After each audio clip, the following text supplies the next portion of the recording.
izin. Semoga.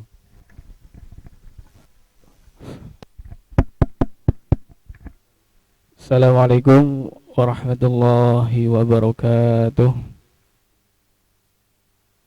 Bismillah, alhamdulillah. Pada kesempatan pagi hari ini kita masih diberikan kenikmatan berupa kesehatan, kenikmatan berupa iman, sehingga pada pagi hari ini kita dapat bertemu, kita bisa belajar bersama ya, dengan madrasah di madrasah kita tercinta ini, Madrasah Tashwiqut Thulab Salafiyah. Untuk kesempatan pagi hari ini ya, kami akan mencoba melanjutkan materi yang kemarin telah dijelaskan oleh Bapak Fathul Hakim. Alhamdulillah kemarin ya sudah selesai bab yang pertama. Kita melanjutkan bab yang kedua. Sebelumnya sudah tahu kan mapel untuk yang Bapak ampuh ya. Untuk mapel pagi hari ini yang Bapak ampuh adalah bahasa Indonesia ya. Dengan bacaan bismillah, semoga pelajaran pada pagi hari ini dapat berjalan dengan lancar. Apa yang Bapak sampaikan semoga kalian semuanya dapat memahami dan mendapatkan ilmu yang manfaat, barokah ya, dapat berguna di dunia dan juga di akhirat ya. Amin ya rabbal alamin. Untuk materi bab yang kedua ini ya, kita akan memahami dan mencipta cerita fantasi ya. Apa itu cerita fantasi ya? Kira-kira sudah ada bayang belum cerita fantasi itu apa ya? Lanjut lebih mendalam, cerita fantasi merupakan sebuah karya tulis yang dibangun menggunakan alur cerita yang normal. Alur cerita kita tahu ada 3 bagian. Yang pertama adalah alur maju. Apa itu alur maju? Alur maju merupakan rangkaian peristiwa yang urutannya sesuai dengan urutan waktu kejadian atau bergerak ke depan. Sedangkan yang kedua adalah alur mundur. Apa itu alur mundur? Alur mundur berarti kebalikan dari alur maju. Rangkaian peristiwa yang urutannya ya bergerak ya mundur. Itu merupakan alur mundur. Sedangkan alur campuran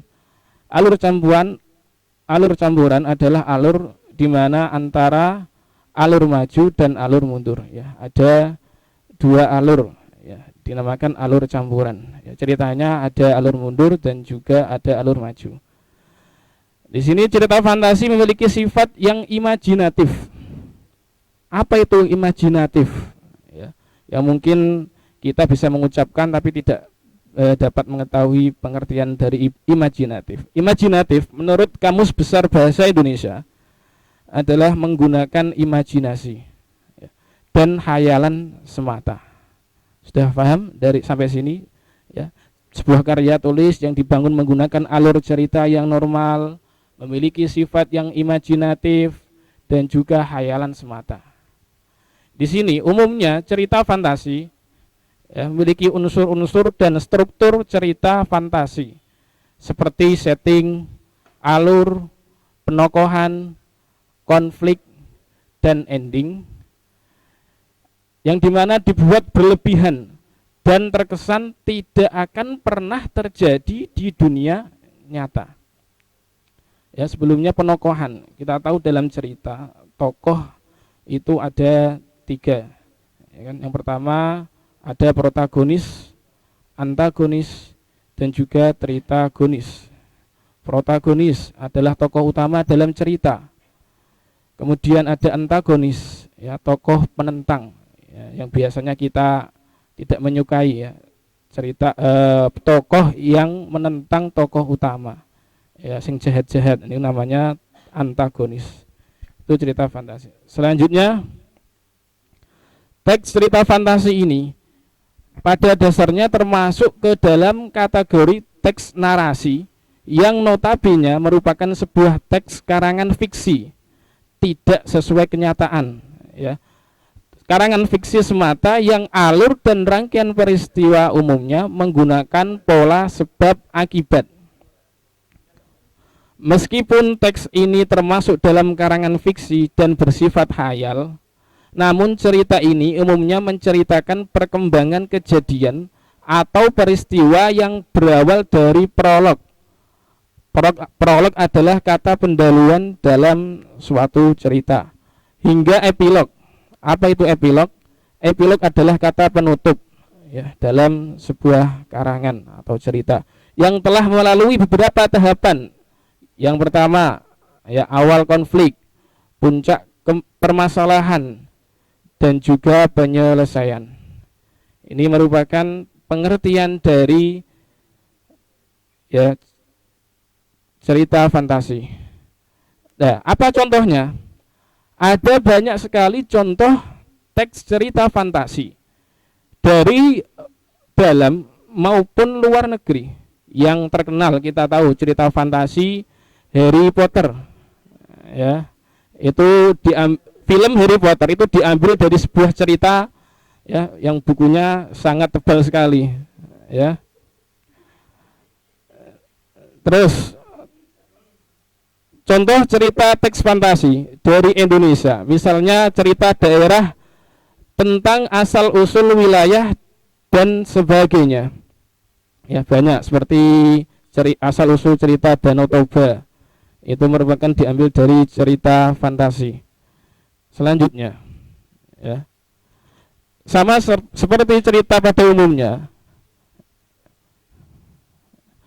Ya, cerita fantasi memiliki pengertian dan juga memiliki ciri-ciri, struktur, dan contoh yang hampir sama dengan cerita yang lainnya. Adapun ciri-ciri cerita fantasi, yang pertama, merupakan karangan fiksi atau fantasi. Di sini berarti bukan kejadian yang nyata. Mungkin ada yang diilhami dari latar nyata dalam kehidupan. Hanya saja ceritanya dilebihkan, ya, dibuat lebih heboh, ya. Ini cerita fantasi. Terus yang kedua adalah ide cerita yang terbuka. Di sini penulis bebas menuangkan segala imajinasinya atau bebas berkhayal. Tidak ada batasan terhadap realitas atau kehidupan nyata, sehingga penulis bisa mengembangkan dengan sesuka hati. Yang ketiga, hal yang tidak mungkin dijadikan biasa, ya. Dimana cerita tersebut, ya, seperti kita tahu ada cerita penyihir, ya, Harry Potter, ya, dimana kehidupannya dalam sehari-hari, coba kendaraan yang dipakai adalah sapu, ya kan. Ini kan tidak biasa. Hal yang tidak mungkin terjadi di kehidupan nyata tetapi dijadikan biasa dalam cerita tersebut, ya, digunakan untuk kendaraan dalam sehari-hari. Ini kan hal yang tidak mungkin tetapi dijadikan biasa. Terus yang keempat, memuat cerita yang mengungkapkan hal-hal supranatural atau kemisteriusan. Contohnya adalah terbentuknya Danau Toba. Ini sesuatu yang sangat misteri sampai sekarang ini.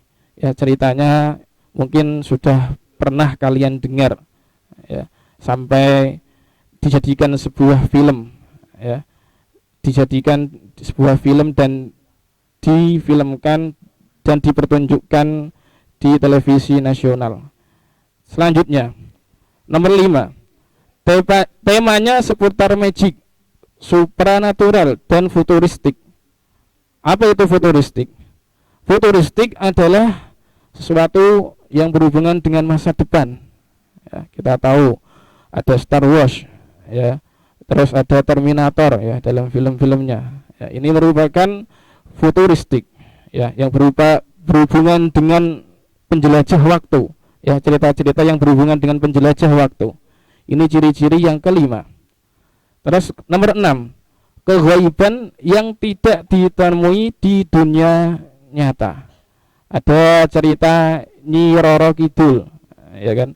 Kita tahu kegoiban Nyi Roro Kidul di dalam dunia nyata melalui kasat mata biasa kita tidak mengetahui. Ini kegoiban yang tidak ditemui di dunia nyata. Itu contohnya cerita Nyi Roro Kidul. Ya. Selanjutnya nomor 7. Sumber karangan diperoleh dari hasil imajinasi atau hayalan penulis. Ya. Nomor 8. Tokoh dalam teks cerita fantasi umumnya memiliki kelebihan tersendiri yang sangat unik dibanding tokoh lainnya. Ya, seperti ya seorang penyihir, ya, terus seseorang yang mempunyai keajaiban. Ya, ini tokoh dalam teks atau cerita fantasi memiliki kelebihan tersendiri. Terus nomor 9. Bahasa yang digunakan variatif di sini. Ya. Tidak melulu dalam bentuk bahasa formal, ya, sangat variatif, ekspresif, dan menggunakan ragam percakapan. Inilah ciri-ciri dari cerita fantasi. Ya, nanti bisa dibuka dalam LKS-nya. Terus selanjutnya, unsur cerita fantasi. Unsur cerita dalam fantasi yang pertama adalah ide cerita. Terus yang kedua adalah latar. Latar ini meliputi tempat, terus waktu, dan suasana dalam cerita tersebut. Tokoh yang unik, tadi sudah saya sebutkan, ya. Tokohnya sangat unik, seorang penyihir, seorang yang mempunyai keajaiban supranatural, dan yang lain-lain. Itu merupakan unsur cerita fantasi. Yang ketiga adalah tokoh yang sangat unik, bersifat fiksi atau hayalan, ya, tidak sesuai kenyataan, ya, tidak sesuai dengan kehidupan yang nyata. Terus gaya bahasa sudah saya sebutkan tadi. Gaya bahasa dalam cerita fantasi di sini bervariasi, ya, tidak melulu dalam bentuk bahasa formal. Mengidentifikasi jenis cerita fantasi. Yang pertama, cerita fantasi total dan juga irisan. Jenis cerita fantasi yang berdasarkan kesesuaiannya dalam kehidupan nyata ada 2 kategori fantasi. Yang pertama, cerita fantasi total, dan yang kedua adalah cerita fantasi sebagian atau istilahnya adalah irisan. Terus pengertiannya bagaimana? Cerita fantasi total adalah cerita yang nama, tokoh, tempat, latar, dan waktu berasal dari hayalan. Ini namanya fantasi total. Jadi semuanya, dari mulai tempat, mulai tokoh, mulai dan juga waktu merupakan sesuatu yang bersifat hayalan. Terus yang kedua, fantasi sebagian. Fantasi sebagian atau irisan ini kebalikan dari total. Kalau cerita fantasi irisan, cerita yang nama, tokoh, tempat, dan latar masih ada di kehidupan nyata. Jadi sebagiannya hayalan dan sebagiannya berasal dari kehidupan nyata. Ya. Contohnya apa? Yang pertama adalah cerita fantasi total. Contohnya tadi yang sudah saya sebutkan adalah cerita Nyi Roro Kidul. Itu merupakan contoh dari cerita fantasi total. Terus yang irisan, yang sebagian adalah tadi terbentuknya Danau Toba. Terbentuknya Danau Toba menggunakan latar tempat yang ada di dunia nyata. Dapat dibuktikan, ya. Begitu pula nama tokoh utama yang umum digunakan di daerah Sumatera Utara tepatnya. Tetapi ikan yang diceritakan yang dapat berbicara atau menjelma manusia merupakan fantasi penulis saja. Ini namanya adalah fantasi irisan atau sebagian. Paham ya? Ya. Terus selanjutnya, cerita fantasi sezaman dan selintas. Ya, latar sezaman berarti latar yang digunakan satu masa.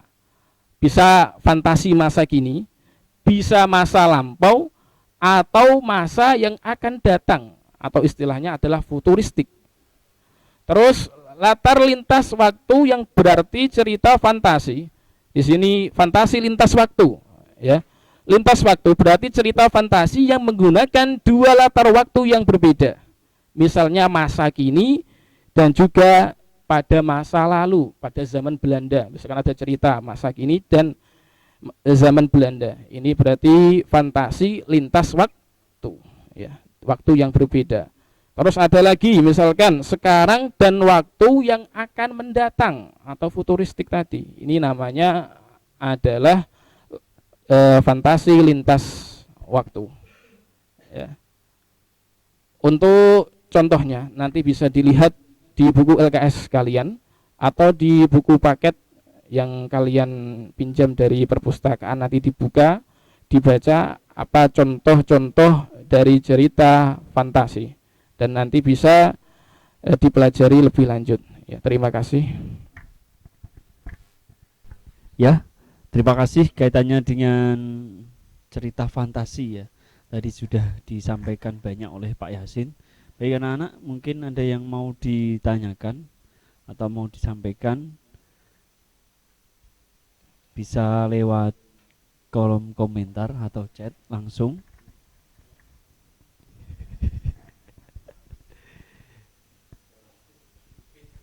Coba ini.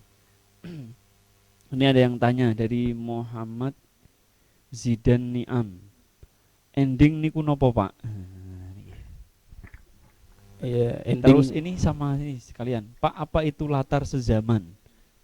Ya, ending dan juga latar sezaman. Ya, ending berarti akhir dari sebuah cerita. Ya. Terus tadi yang kedua cerita fantasi sezaman. Sezaman berarti ya fantasi masa kini. Bisa cerita di waktu masa kini atau masa lampau. Ceritanya tentang masa lampau saja, ya. Atau masa yang akan datang, futuristik. Ini namanya adalah latar fantasi sezaman. Ya, terima kasih. Jadi itu penjelasan dari Pak Yasin tentang pertanyaan dari anak-anak. Saya kira lanjut. Kok iya gitu, Pak? Cukup maksudnya. Ya, saya kira cukup. Waktunya sudah habis. Untuk itu terima kasih Pak Yasin atas penjelasan yang tadi sudah disampaikan, dipaparkan pada anak-anak. Mudah-mudahan anak-anak bisa memahami betul kaitannya dengan cerita fantasi